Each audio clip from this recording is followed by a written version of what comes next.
How to set up PayPal Cash account. So if you want to set up PayPal Cash account, then what you need to do is first you just need to simply open up your browser, and once you open up your browser you need to simply search for PayPal. And once you search, you need to go with www.paypal.com, where it will take you to the website. And once it takes you to the website, you need to go with sign up, which is on the upper right, and you need to enter your email address to sign up. So I'll be entering the email address, and after that go with next, and you need to enter your mobile number.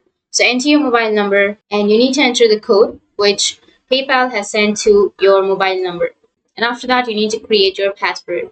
So create your password. Once you've created your password, you can go with next. And after that, you need to enter your personal information. Make sure that matches your official ID. So enter your nationality and then your first, middle, and your last name and your date of birth. Go with next. And after that, you need to enter your address line and click on this box and then go with agree and create account.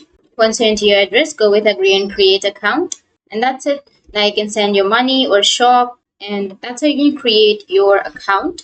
That's how you can set up your PayPal Cash account. And if you have any questions, feel free to comment below. Thanks for watching.